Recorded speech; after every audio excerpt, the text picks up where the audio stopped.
The Joe Rogan Experience podcast is brought to you by The Fleshlight. If you go to joerogan.net, click on the link for The Fleshlight, and enter in the code name Rogan, you will get 15% off the #1 sex toy for men. Holla at your boy. Don't be scared. Don't be scared. You could shoot loads at a discount. And Chris will tell you, he used to be Chris. That's a long story. Now his name is Aubrey. It's going to get dirty, ladies and gentlemen. My buddy Chris, formerly known as Chris, the artist formerly known as Chris, is in the house. Indeed. Chris Marcus. What's up? What's up? Buckle up, bitches. The Joe Rogan Experience. Time to get started.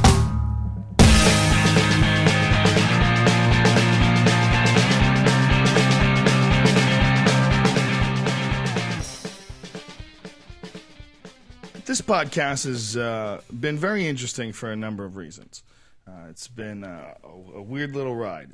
Unexpected. We never thought we were going to do this. This always totally came out of nowhere. Just me and Brian just fucking around. But one of the best parts about it has been the ability to get all these people together, to get all these cool dudes that we're friends with and really spend a lot of time with them. Much more time than we would have spent with them talking about shit if we didn't have a podcast. You know, like Brian Callen, and I mean, we've really gotten deep into who Duncan is, man. I know Duncan so much more over this last year. Yeah, it went from like going to a comedy club and saying hi to somebody, like, "Oh, how was your week?" to actually digging into this person for 2 to 3 hours. Yeah, finding out their thoughts on everything: politics, religion, life, and death. And Chris is one of the more interesting cats that we met along the way, and he's responsible for getting us together with the Fleshlight. That was the first group, the first person ever that offered to sponsor us.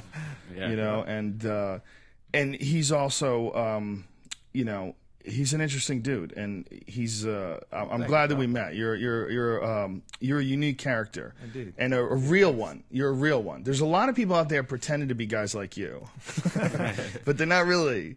You know what I'm saying? Like, you're just. I'm just very happy we met. I'm very happy we're friends. Likewise, and man. This latest experience that you have gone on is one of the reasons why I really dig you. He's the real deal. He got up and he flew to fucking Peru, and he went to the jungle with those root-eating motherfuckers. And did you sleep in camps? What did you? Yeah, it was little huts, open air. How many huts. days were you down there for? I was in the jungle for 6, and then out in the mountains for another 6 or 7. Now, he got so fucked up on this ayahuasca that he changed his name. I died, Joe. I had to come back something else. He used to be Chris, and now he's Aubrey. Or you murdered somebody and you're running I'm running from the Peruvian authorities. Right. I'm fascinated. I'm perplexed. I'm horrified. I'm all the above. So let's get into it. So, how did you find out about this place? How do you? I mean, for those who don't know what ayahuasca is the orally active version of the most potent psychedelic drug known to man, which is dimethyltryptamine. And dimethyltryptamine is produced by the human body. They don't understand why, but they believe that it's produced during heavy REM sleep and during periods of extreme stress. They don't know what it is. They don't know what its real true function is, but they do know that it is the most incredible hallucination-creating, visionary psychedelic experience known to man. It's a mind-boggling, incredible experience. Yeah. But it's not orally active because it's in so many different plants that if you got it orally from eating it, man, people would go on DMT trips all the time because it's in all sorts of different grasses and plants and usually in a combinatory state with a bunch of other, you know, whether they're active or non-psychoactive ingredients. Like some plants actually contain 5-methoxy dimethyltryptamine, which is another form of DMT that's just as actually more powerful but unique and different than the regular DMT experience. But we're getting off track. This what ayahuasca is the shamans of South America figured out, and no one knows how long ago they figured this out, whether it's 1,000 years, 10,000 years. It's all guesswork because there's no written history of it. They figured out how to combine The reason why it's not orally active is your stomach produces something called monoamine oxidase, and that breaks down dimethyltryptamine in the oral form. So once it gets to your stomach, where any we're like marijuana, when you eat it, it would get into your bloodstream. Well, it can't, because the monoamine oxidase crushes it.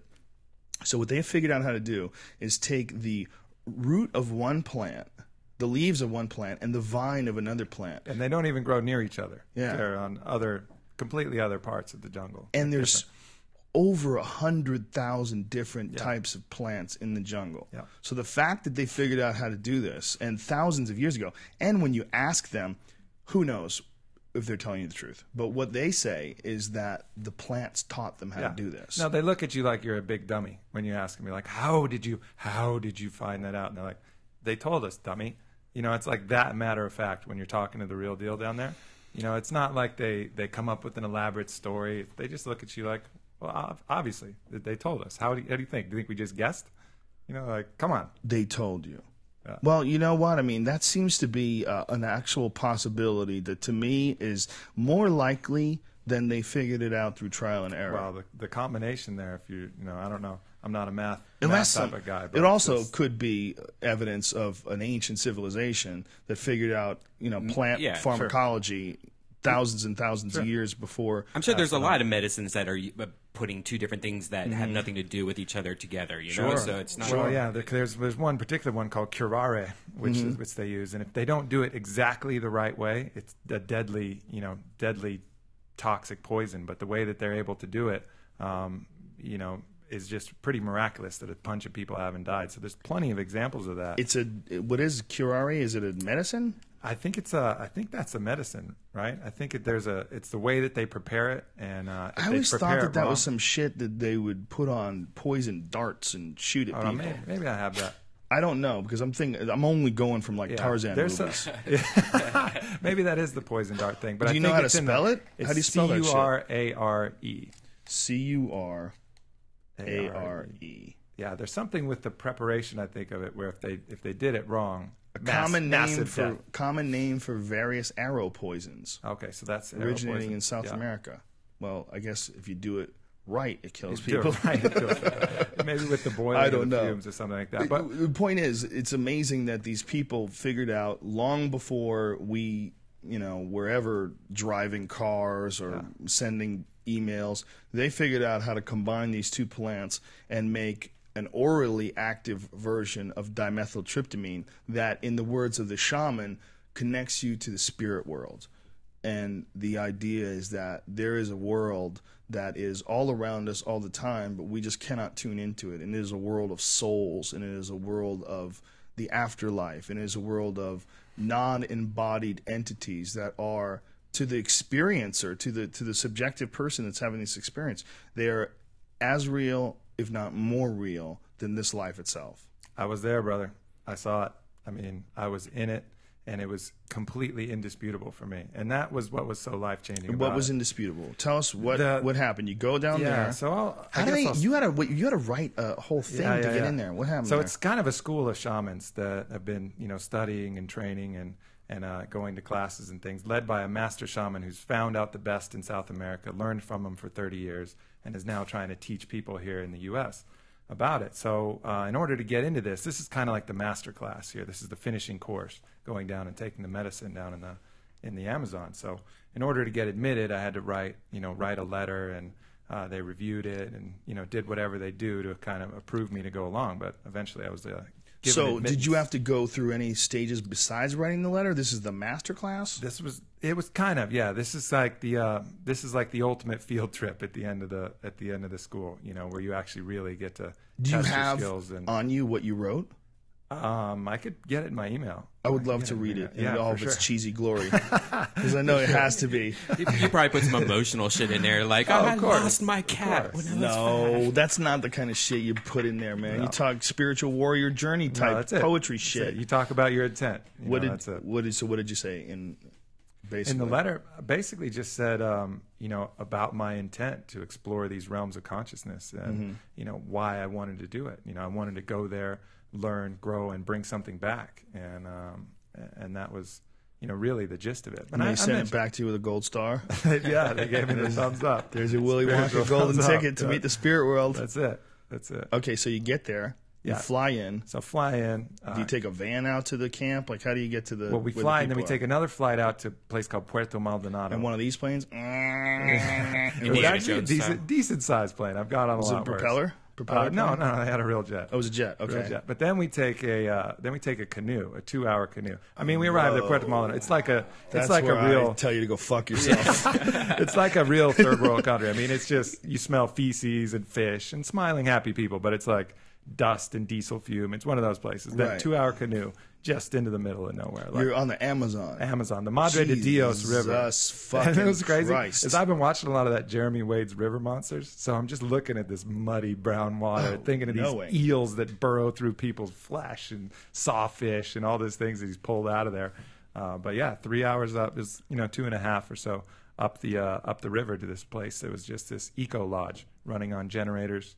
And out in the middle of the jungle. And generators that are fueled by, is it biodiesel? Like, how do they? Straight diesel out there. They just get it from a source? Do you have a truck come by and deliver it? Yeah. They have, a big ship. The ship comes up the river. Keep the generators on for a certain amount of time? Yeah, about 3 hours. 3 hours at a time? Yeah, so they have no refrigerators? No, not good ones, I guess. But the food was great, so I didn't really probe too deeply. Maybe they keep the kitchen part on generation more, but the lights and everything like that we got about 2.5 hours a day. Wow. Yeah. So at nighttime, it's just dark as fuck. Yeah. And right when you'd start the ceremony, that's when the lights would kick and just boom. And then with the canopies above, I mean, it's just cave black. Now, do they have to worry about jaguars? They do, but the jaguars is a very sacred animal to them, So if it eats you, it's cool, right?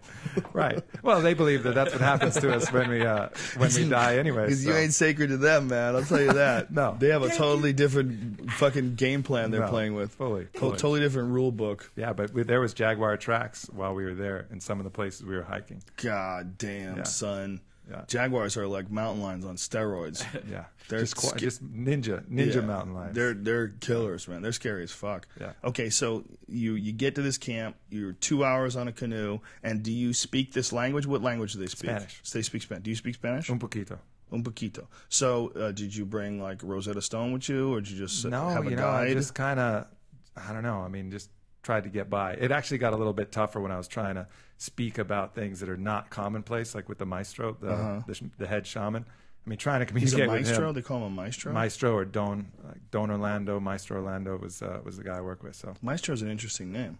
Yeah. Because, you think of someone from a band. Yeah, to them, it's, leader of a band. They're master of the plants, right. is what they call us. So is that Spanish? The Maestro is master? Yeah, master of the plants. Vegetalistas. Vegetalistas, right? Yeah. And isn't that one of the names for there's two different churches, I believe, in North America that have won through the Supreme Court the ability to take ayahuasca in a ceremonial Christian religion. And one, it's that name. Church of Santo Daime, and the other one is the Vegetalistas, something like that. Yeah. And they're in like New Mexico or something like that. So you're down there in the jungle. Okay, you get to the camp. Do you say hi? Let's fucking do this. Well, yeah. So we show up. We show up, and there was like a general orientation. They feed us great food. Are they speaking to you in English? Both English and Spanish. So this is organized. It's organized. Yeah, there was like 50 of us going down there. Really? Yeah, it was a big troop. Man, see, that would trip me out, like getting blasted with a bunch of weirdos that I didn't know. It was interesting. They were all super good natured, but this is not the crew that I would bring on board like a seaworthy vessel if I was gonna, a lot of broken people, right? I think they started that way, and this was an answer for a lot of people. But genuinely good people. I was impressed to see that they weren't a lot of these super kind of fraudulent pseudo spiritual like I'm so connected. They were like really good people. Like they were out to help you, but they were they weren't the saltiest crew, I would say. That element of insincerity is really one of the biggest problems with human beings. Yeah. And in a sense, a lot of people, whatever you become anything, you got to fake it before you make it. Like I've had this conversation with my friends about comics that are just starting out, and like that's not a fucking comic. Look at he's fucking terrible. I'm like, God damn, man, if you saw me a week into my act, you'd want to kill me too. I was a faker. I was a faker until I became a comic. But there's something about the spiritual thing. It's like faking spirituality is one of the grossest things. It is. It's even grosser than faking being a rock star. Yeah. You know, like if you're in fucking high school and you're wearing black nail polish and you're growing your hair long, you decide to like fake like you're a rock star until you become a rock star. You know what I mean? Well, because faking to be a rock star actually helps you to be a rock star. Faking to be spiritual actually prevents you from being spiritual. So it's the opposite. That is an interesting way to see it. Yeah. Spirituality has so much to do with true humility. Exactly. And not worrying about your fucking image. And the real issue with fake spirituality is that it's all about the image. Yep. It's all about projecting this artificial piety, this artificial, sense of, it's like vegans that get real uppity with you about killing animals. It's like what they're really doing is they're taking a moral high ground. They're taking a ground. They're taking, whether it's a Christian ground or a spiritual ground, they're pretending to be above you. And they'll do this with this spirituality, or they'll. I think now that I've gone down there, I think anybody we encounter like that should just have to prove it. Just drink a full cup of ayahuasca.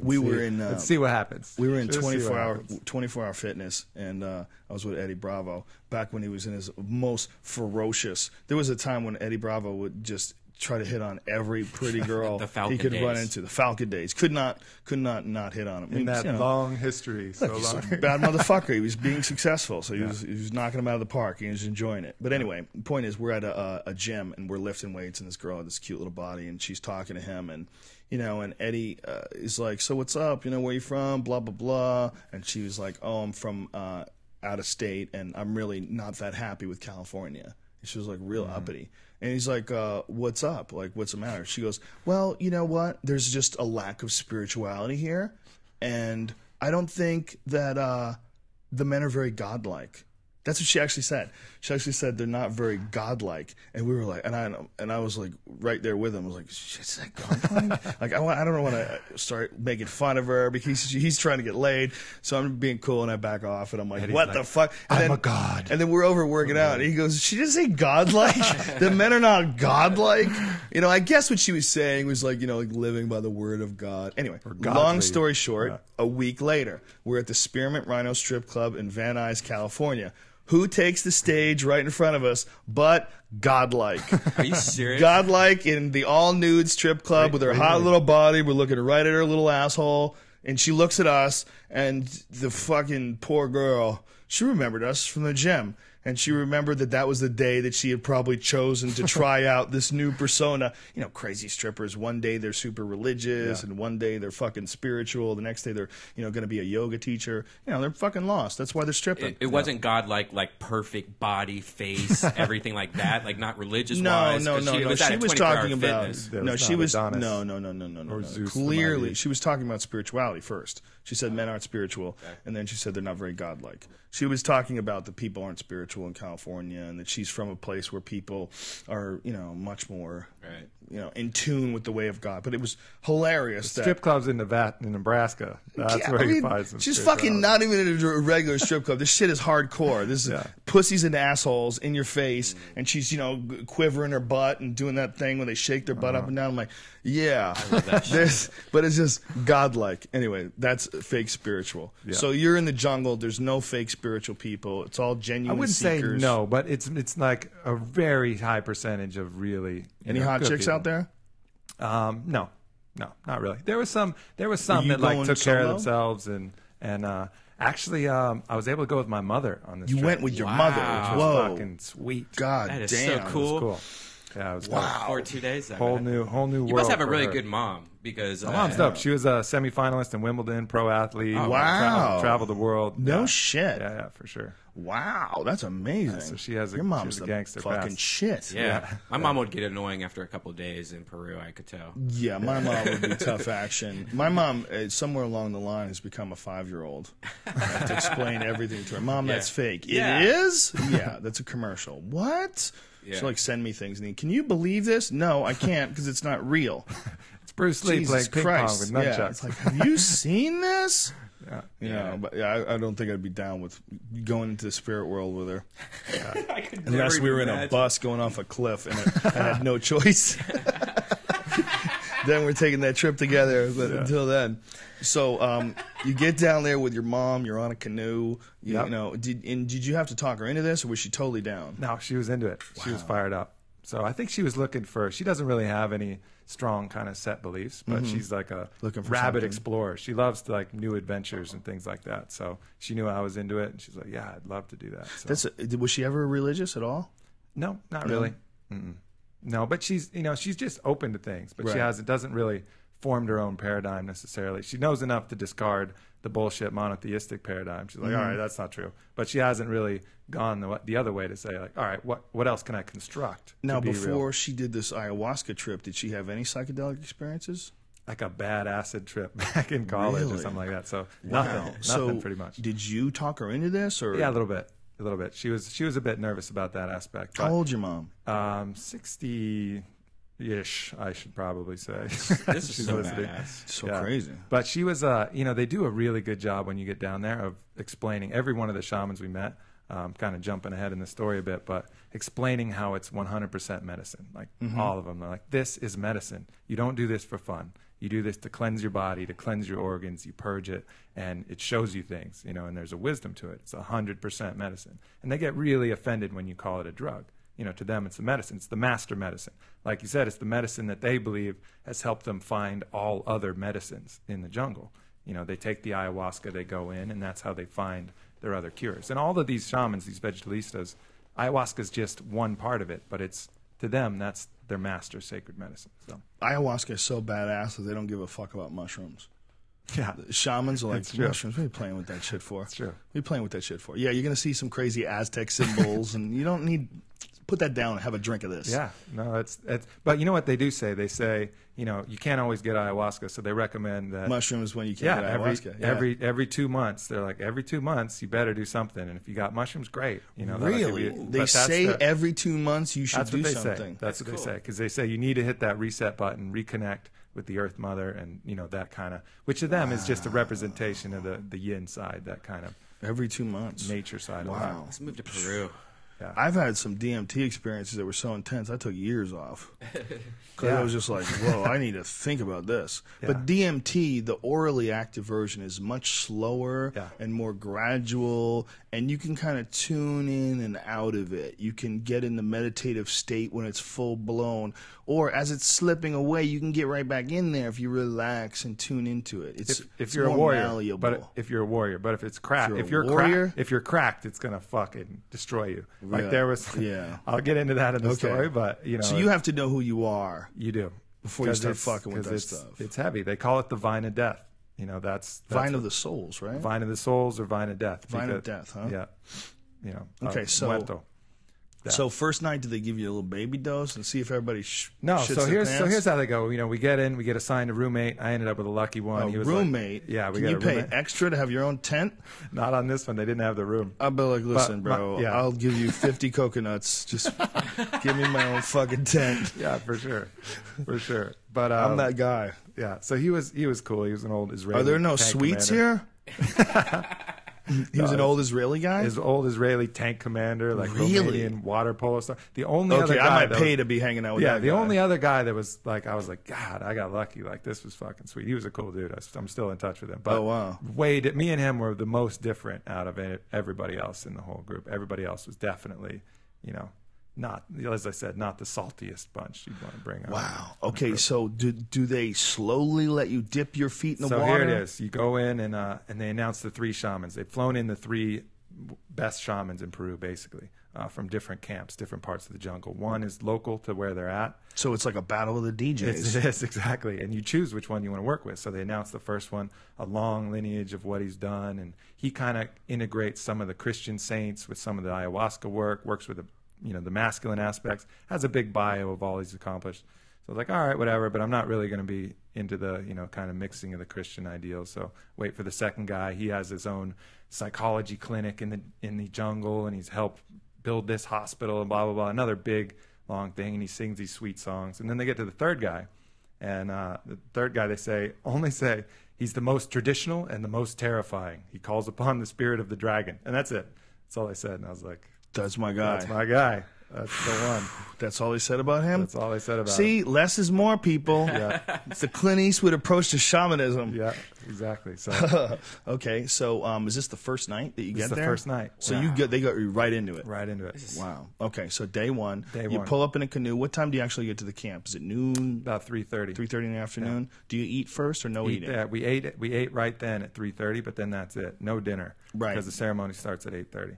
Okay, so they recommend 5 hours. That's it to purge your system. Yeah. I thought it was like they will ask for 12. This one they didn't, but the food that they're serving is like Light? jungle food. It's like light, it's clean, it's all grown out there. They What are have you their own eating? Like, gardens. what kind of food? There's a lot of vegetables, a lot of quinoa. They had some, like fresh free-range chicken and a lot of tilapia type of fish, things like that. Like really kind of light. And they're catching light everything food. themselves. Yeah. Wow. So you eat, you sit around and just wait for the Yeah, party I to got begin? to know my roommate and kind of wait for it, and then they talk about it a little bit, and then you have a few minutes to kind of gather yourself and get ready for the And they've been plunge. brewing it all day. These guys brought it from their homes, so they brewed it in their homes. So each So you didn't maestro, watch? You don't get to watch them brew No, it? I mean they have to boil it. Boil one, boil the other, mix it. But Yeah, each because maestro if has you- their own secret, perfect recipe that they've learned from. I would want to generations. see them cook it because after the movie Altered States, that was like one of the trippiest parts when the guy was cooking up the shit. I want to see him cook it. Like, you can't just pull it out of a fucking Tupperware container for me, man. I want to see you cook it. There's a video I posted on my blog, kind of midway down on warriorpoet.us, that has actually the maestro that I work with, and it shows some pictures of them boiling it with the big sticks. And it has like a big cast iron pot, Yeah, like big, that big deal. pots. Two different pots brewing side by side. One with the leaf, I think, and one with the And it vine. takes a long ass time, right? Yeah, it's not quick. It takes like 10 hours or something to make. Not quick. Okay, so they sit you down, and how do they determine the dosage? Well, it's an eyeball test from the shaman. So we walk in. I have by far the fewest people with our group because people were scared of the dragon and they didn't want to go. Nice. So I had 10 people. So we go into a small hut in the secluded part of the jungle. So a long walk. My fearless compatriots were kind of laughing and joking around, and I felt confident, but I was very calm. I knew I was going into some pretty intense work, So we get in there, and then they do some of the opening ceremony type of stuff. And he has one candle, and then boom, the generator hits. Cave dark. So all of us are faced like spokes of a wheel towards the center of the room, and we all have a puke bucket kind of near us because most people purge during this process. It's part of the healing process. And then he calls us up one by one, kind of looks at you, assesses, and then pours the ayahuasca in like a polished coconut husk, and you drink. And it is thick and bitter and just tastes like earth and like dirt? and fire. Like it's tough. I mean, it's tough to go down. I mean, it's very thick and Did very everyone bitter. drink it? Did anybody? Everyone did. And once you're in the ceremony, you got to drink. No observers, no peeping toms on the action there. Does the shaman get in as well? He does. But he drinks kind of steadily throughout the thing. He doesn't, he's kind of always drinking and always, because that's how he creates his world that he's doing. So by creating his world, he's not just concocting the formula. He's also beating a drum and blowing tobacco smoke. And what is he doing? Yeah. So what 30 minutes, it was just silence in there. And then he starts what's called his Icaros. And the Icaros are his songs. And the songs that, was taught to him by his grandfather, who, they trace it back grandfather to father. What does it sound like? Man, I couldn't do it. But Like it's Duncan Trussell Well, rolling down a hill. let's pull one up. Can we pull one up, or can we play audio? yeah, it's like, I mean, it's What should I search for? it starts with Icaros. How do you spell Icaros? Icaros, ayahuasca Icaros. Yeah. You know how to spell ayahuasca? Ayahuasca. Yeah, I want to hear some of that Yeah, shit. yeah. Yeah, hold on That's a cool. second. Get one of those and we'll play it on in the background while he's talking. It'll be trippy as fuck. So this cat has his own separate Icaros, and the other two gentlemen have their own. Yeah. And they have female shamans as well, right? Not here. They do, but not the ayahuasqueros and the vegetalistas. It's kind of a very paternalistic, But it's not heritage. completely a male-dominated No, thing. not at It's all. not like priests, right? No, Women can be and, shaman. and it's very. I mean, they worship higher than anything is the Earth Mother. So it just happens to seem that the men were the maestros in this case. There's female shamans for sure. They call them doñas or maestras. And there was actually one in the group, but she wasn't an ayahuasquero necessarily. She was just a more general shaman. But she was smart too, and she was strong. You got something there, dude? What are you doing? Would that be it? Oh, let's hear it. There's too many instruments in there, obviously, but they use just like a whistle in their voice. It's like... Did you look up Icaros? That's just ayahuasca. Right, put it that. Mm-hmm. Press, enter. Right. Copy that shit. And then write Icaros. I-C... Yeah, that'll get you. A-R-O-S. Is that it? Yeah. I-C-A-R-O-S? I-C-A-R-O-S, yeah. Let me hear some craziness. What? This is fucking... John Tesh presents live from Peru. John Tesh. With Kenny G playing back. Maybe it was Icaros over that shitty music. Yeah. Here's another one. Sounds more like it. Oh, that's legit. That bitch is in the jungle right now. Yep. That's an Icaros thing. It's her own. My guy didn't sound like that. He was a lot more kind of masculine, but yeah, that's it.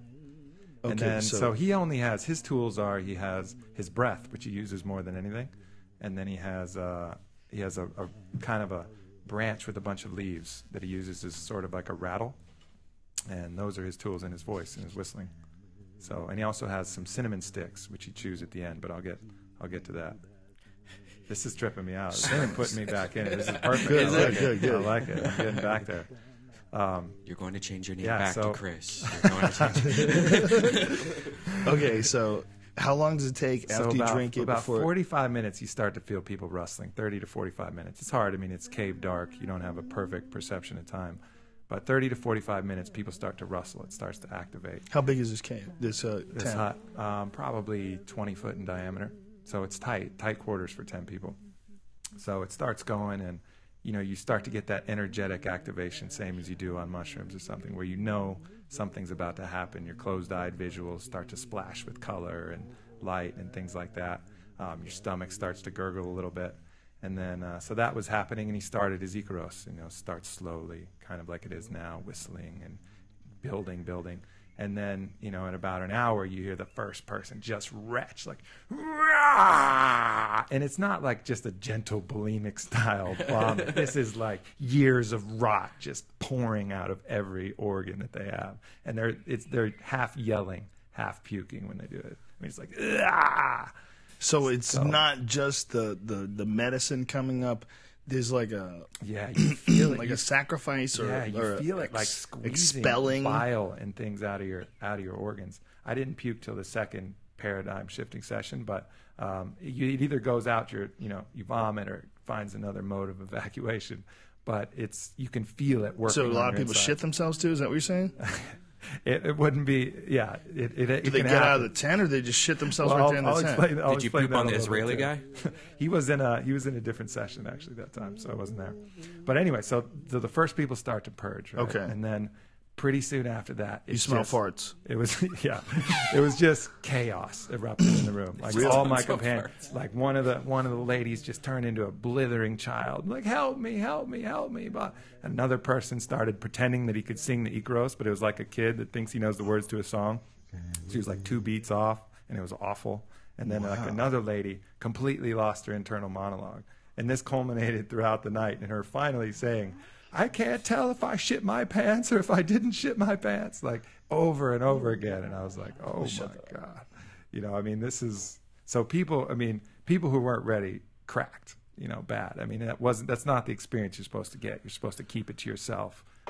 Did it interfere with your thoughts though, and almost throw you off? Did a little bit. I think I would start freaking out. But it was too powerful. It would be annoying. It was annoying. Right. So that part was rough in this first session. And then, right as I'm starting to get some serious visions, lady next to me, and I like shuddered, and she puked all over my socks.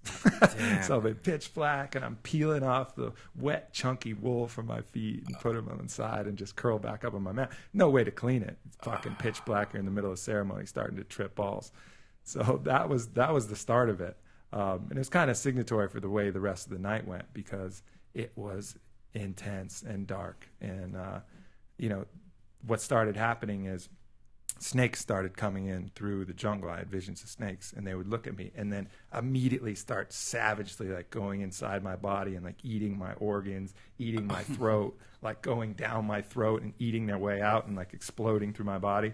And I know enough from psychedelic experiences to just witness and allow and just let it happen, you know, because if you try and fight it, you're fucked. You're fucked. You can't. That is the number one reason why people have bad trips. Yeah. They try to control the experience. But did you think these snakes were real, or did you know they were kind of like, oh, this one ghost I snakes? was cool with this at this point, and then it switched. You know, What? Yeah, You were cool with this thing blasting through your body? I kind of knew that divine and death was going to take me there. I had a feeling. Okay, like well, explain these snakes. Do they look like real snakes, or do you Like, know? were you that really like, that's a fucking real snake? I'm actually getting eaten by a jungle snake right now. No, they were more like they were a bit ephemeral. You know, they would change too much in color, and the way that they would come was not necessarily slithering on the ground. They were coming from the air. And they all had top hats on. And what did they air look like? snakes. What did they look like? A lot of them were kind of white. They looked actually more like boas or like anacondas, not as much like domestic snakes that we'd find out here. But they had that kind of jungle pattern. But they would, you know, the colors were off. They were not. They were either too colorful or they're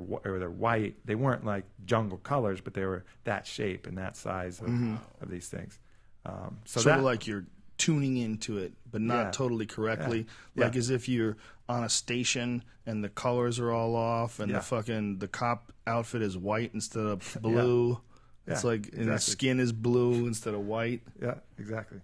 So that was going on, and then after I got used to that, then it switched, and I kept sliding down these vines of thorns that were just ripping me up to pieces again. All of these images were just total destruction of the flesh. Like, And are you feeling anything while this is happening? no, you're kind of a seeing passive it. observer of your body. So as are it's you happening. seeing it in a third person? Are you You outside kinda. of your body? Yeah, about 2 feet outside of your body as you're watching this happen to you. So you're like looking down on it Yeah, kind of like up here on your shoulder a bit. and just destruction. Destruction. And I was, I remember thinking to myself, because I was naked when this was happening. I was like, why did I have to be naked in this thing? But that's just the way it was. It was just me, naked, flesh just getting torn, sliding down his line. And what are you So that seeing? was- Are you seeing blood and injuries and? Yeah, you do. You see it all. I mean, just liquid pouring out of your body. It's just complete destruction of the physical form.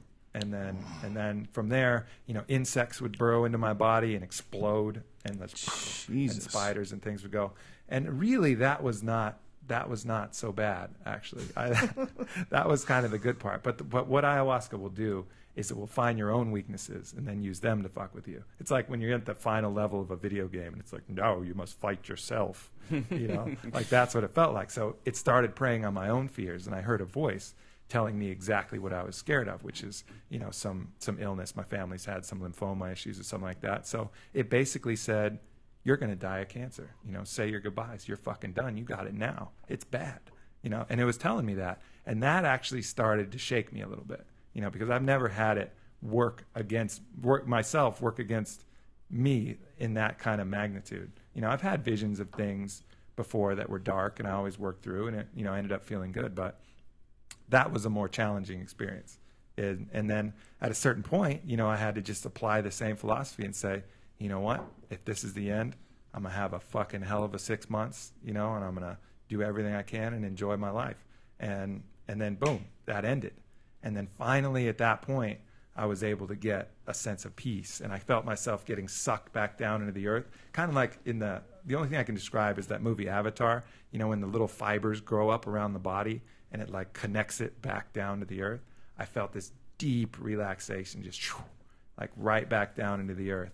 And then, that was kind of the end. That was the climax of this first experience for me. Did you get a sense that it was a purposeful trip? That the reason absolutely. why it takes you on this destruction of your body and the snakes and everything like that, is it supposed to scare the fuck out of you, to break you down? It's supposed to. It's a death rebirth motif, really, is what it is. And that was the idea of the medicine of the night.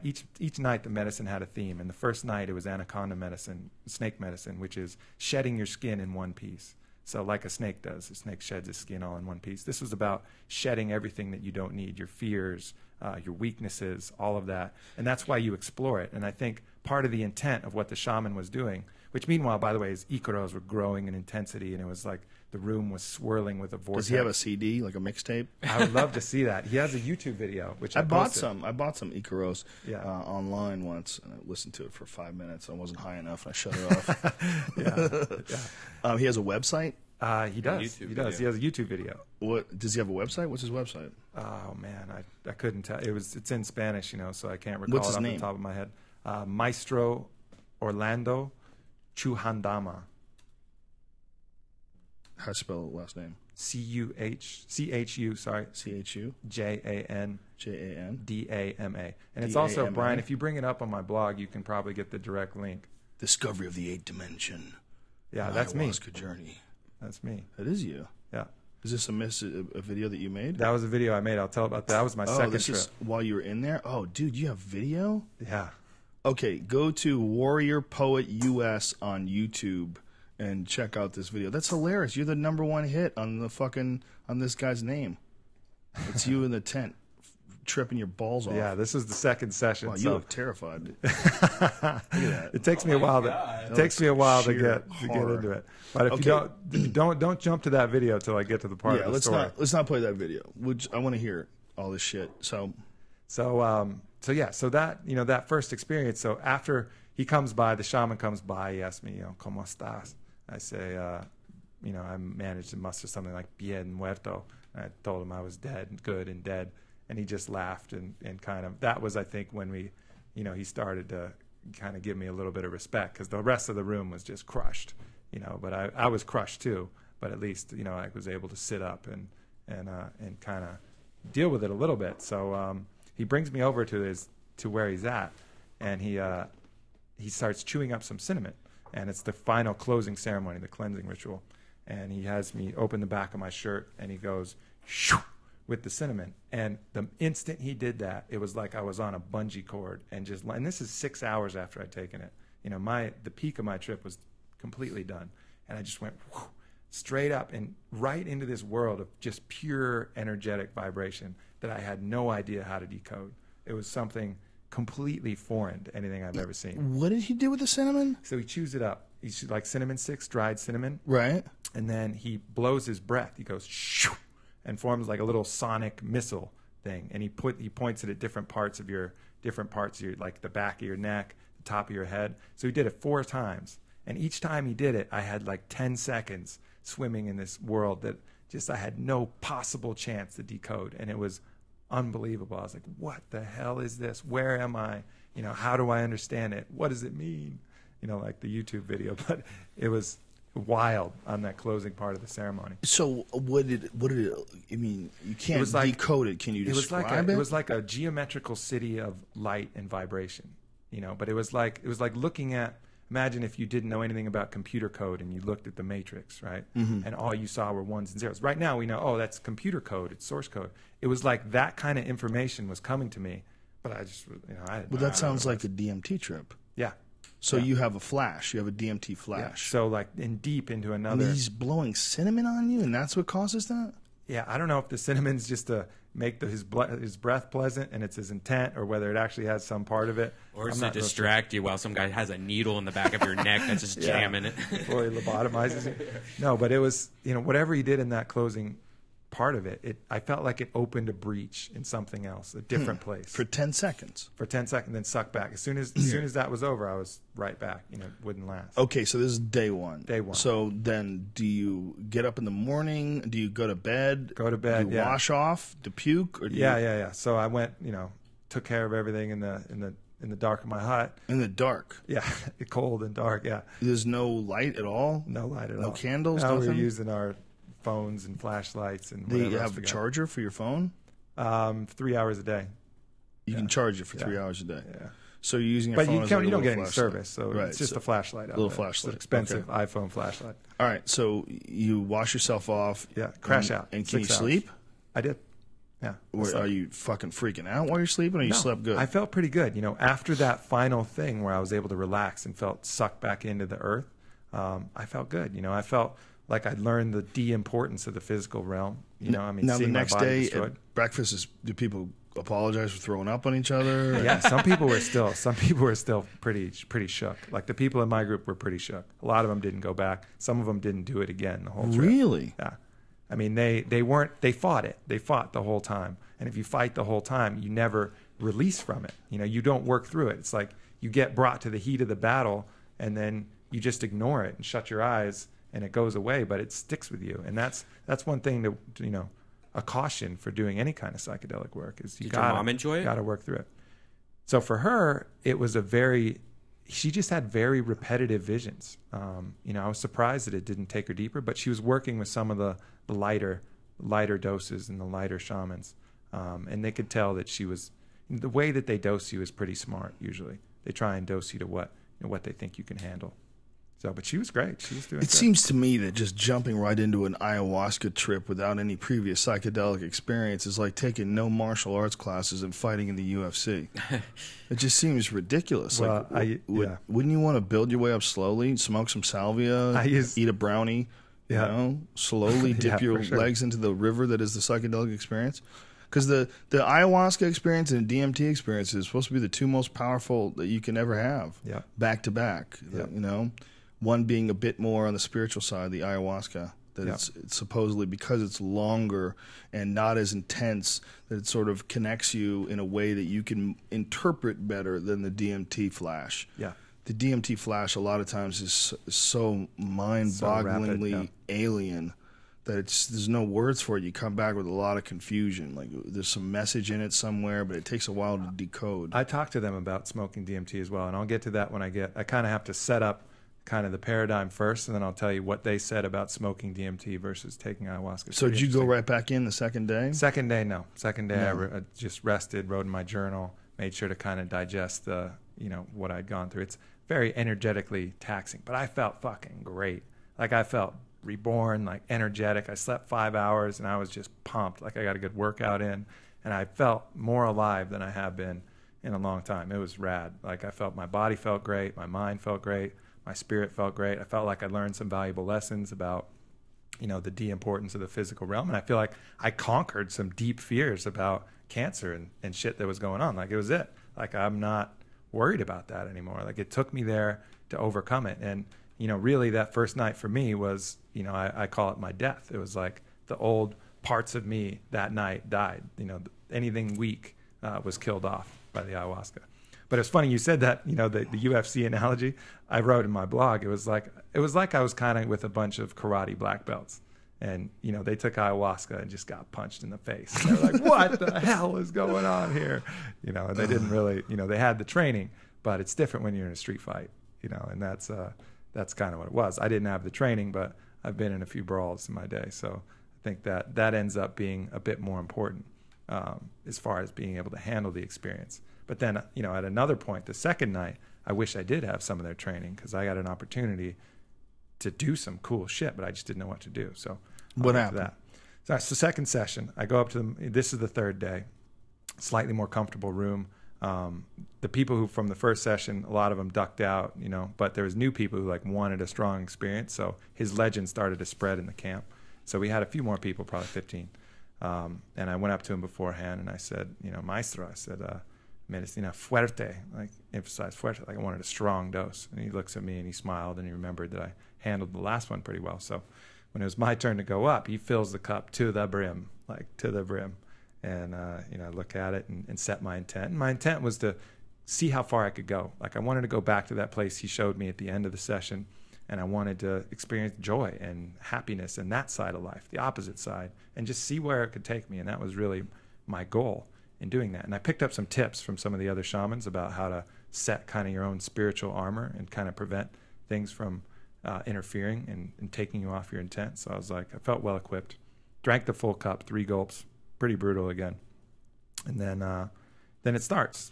And it starts, you know, kind of similarly as usual. You know, an hour in, visions, things that I remember, you know, kind of like most psychedelic trips are like, I got to remember that. That's a good lesson, you know, take little gems from the visions you see, things like that. At some point, some eels came out of the water and they started coming after me. And it was much like the snakes. And I looked at the eels And was able to kind of mentally stop them with the armor, which was a trick, opening your Wiracocha, it's called. And I was like, sweet, they stopped. And I was like, what's up, eels? Like, this is not the day for killing me. And I just told them that. And they like looked at me and they're like, yeah, okay, I'll believe you. And just bounced. And I was like, sweet, like, I'm not going to die today. Like, that's awesome. So they leave, and what does it leave you with? Where are you? Yeah. So then from there, that's when things got started to get crazy. Like, immediately the sensation of my head just peeling off the top of my head happens.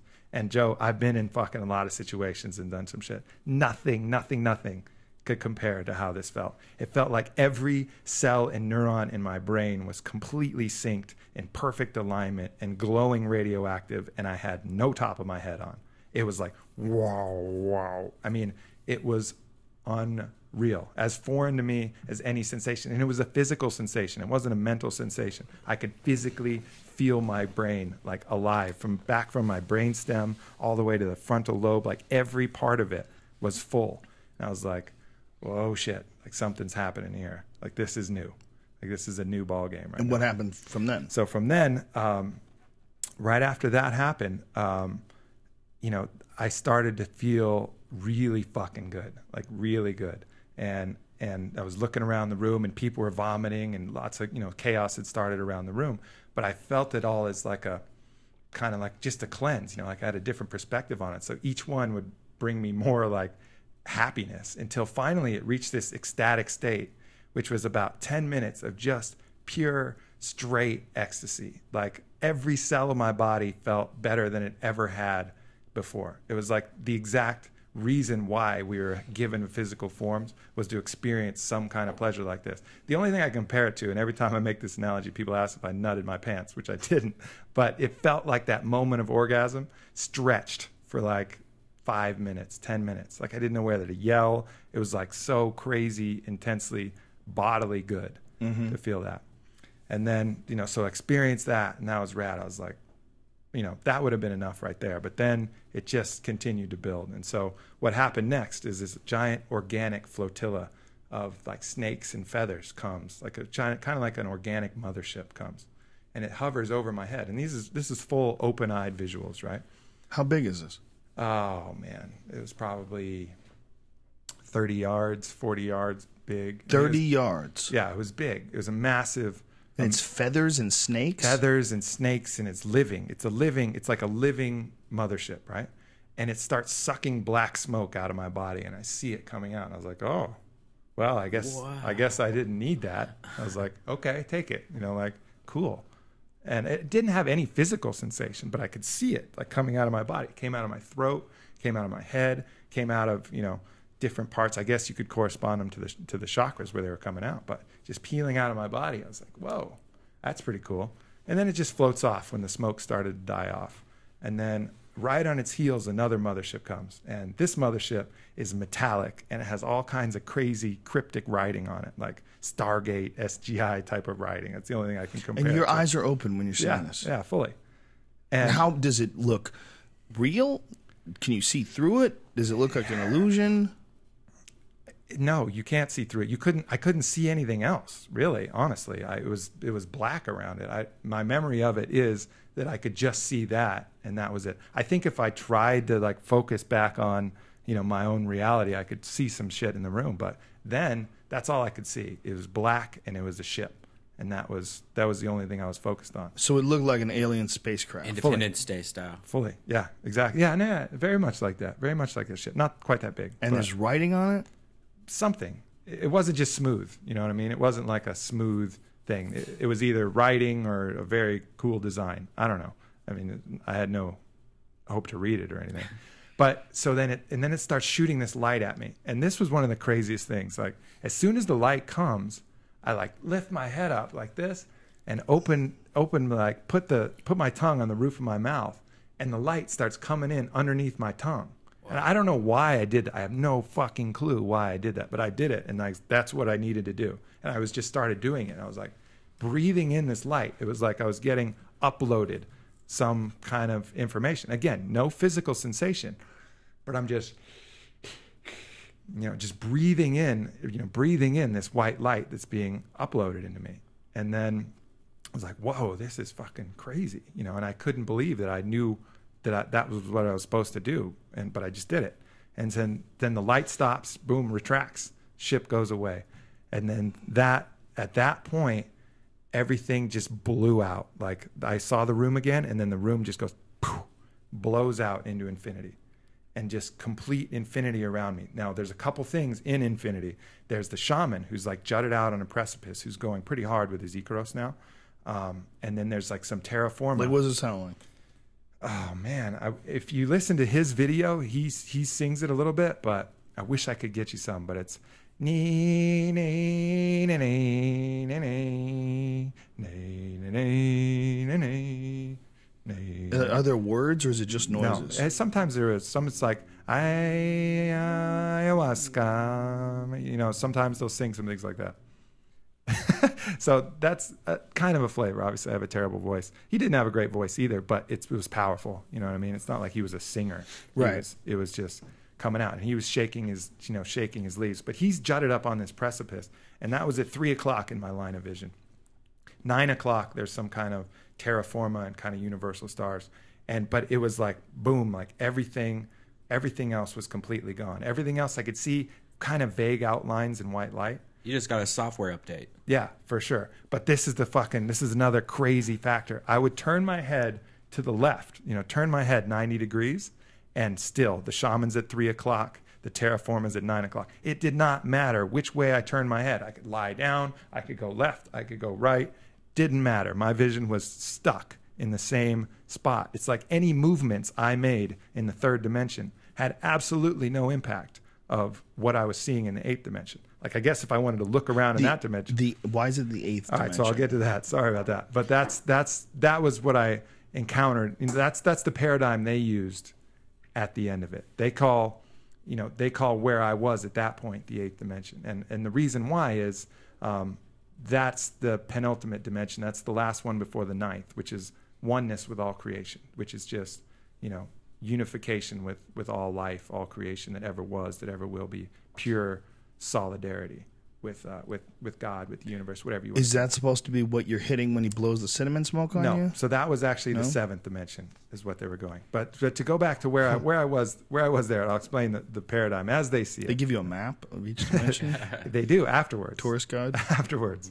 So at that point, no visions were coming. Nothing was happening to me at all. And I was completely lucid.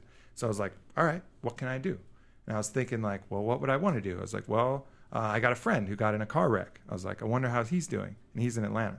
And so I was like, I wonder how he's doing. Boom, I see him. And he's in like a bar or a restaurant. And I'm like, oh, snap. Like he just came immediately. It didn't have to travel. Like I could see him right there. And he's laughing, talking with friends. I was like, well, it looks like he's okay, but I wonder if he really is. And I was able to like look in his body. And I see this like bad energetic something, like this black part of it in his rib cage.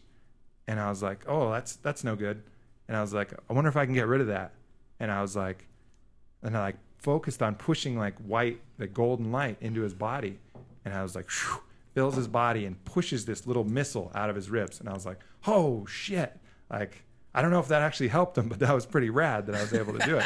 I didn't know. Did you ever call him up afterwards? I couldn't call. There's no cell phone. Well, but I talked to him later. Yeah, I talked to him later. He doesn't remember like the exact moment, but he said right around then, yeah, he started feeling way better. So what was wrong with him before that? I just, he had a bad impact. Got T-boned with some lady coming off the freeway. Hit the steering wheel. Hit his head. So he felt better out of nowhere. Did you ask him, "Hey man, have you ever been in a bar and then all of a sudden you feel better?" Or did you say, "Hey, I did some freaky voodoo on you"? Did you put the power of suggestion in his mind? I mean, sadly, the next time I talked to him, I was fucking hammered. So I think we just got right into it. It wasn't like You got to dance around that one. I know. To find out the real evidence. I know. So next time I'll do that. But he just breezed into town, and I was like, "Yo, I'm just back from Peru." But anyway, so I didn't get the proper scientific explanation, but some loose correlation with how it worked. Okay. But more concrete, evidence on myself. I was like, all right, well, if I could do that to him, what about myself? And I started scanning my body with my hands and my mind, and it was like a car mechanic looking at the car. Like I was completely detached from it. I was like, oh, that's pretty good. Like I did a pretty good job here. Like that's not bad. Like this vessel's pretty good. And I was just giving it like a 10-point inspection. And, you know, my glands that have always been swollen, I was like, there's something not quite right there. So I like went and I like physically like started pulling out of my glands. I was like, well, maybe I can pull what's bad out of there. And I felt like I did. And I felt like it stuck to my fingers. And I'm like shaking my fingers like, get it off. I didn't know how to get it off. So I like shake it and some of it falls off. And then I put it in the ground and some of it like drips off. And then I was like, oh, it's still not working. So I had a water then and I poured it on my fingers and that seemed to work.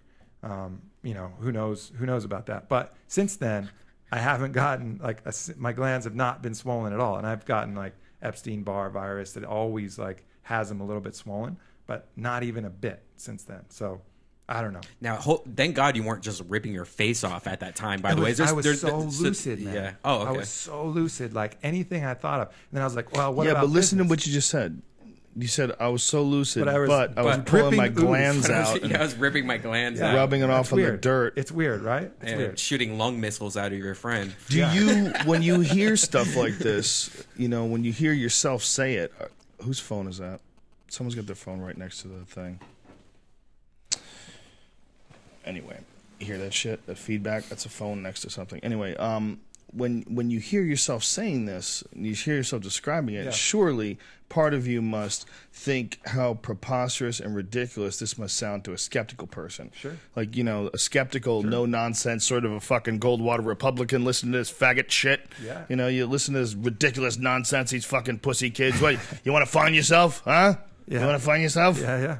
Go off to the no fucking doubt. jungle and take drugs? That's how you find yourself?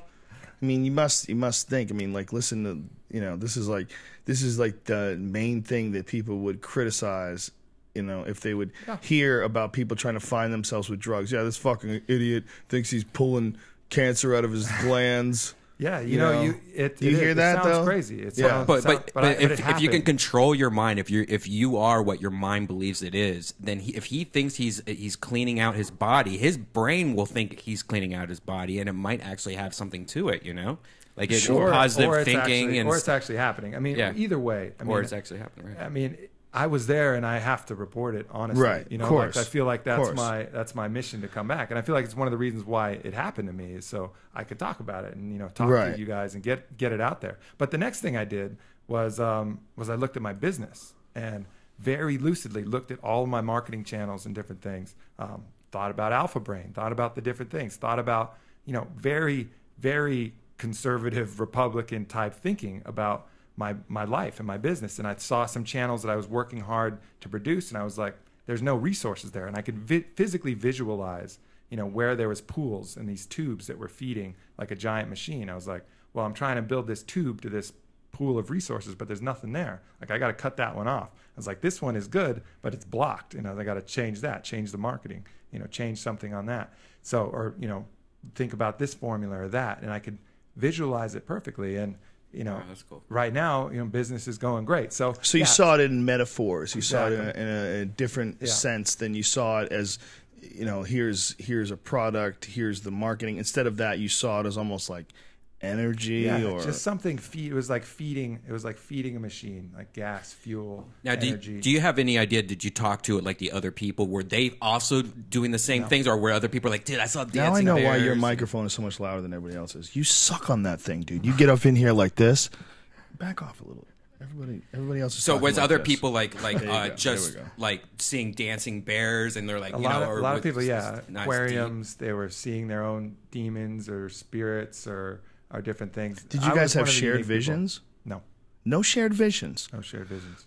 That's one of the things that when they first discovered it, when they started bringing it back to the Western world, they tried to call it telepathine. Yeah. Because of shared experiences, but because of the rules of scientific rules of nomenclature, because they isolated the compound as harmine already, one of the compounds, they went with that because it was the first description of it. But they were going to call it telepathine because of the shared experiences. But you didn't have any of that? There were some like husband and wife couples in different huts that did that were witnessing. One would just witness the other's entire experience and be like, they would try and talk to each other about it and be like, yeah, I know, I saw the whole thing. So that happened. But as far as like the group in my setting, it seemed to be more closely linked to family, family ties or relationship, romantic ties, things like that. Not necessarily what.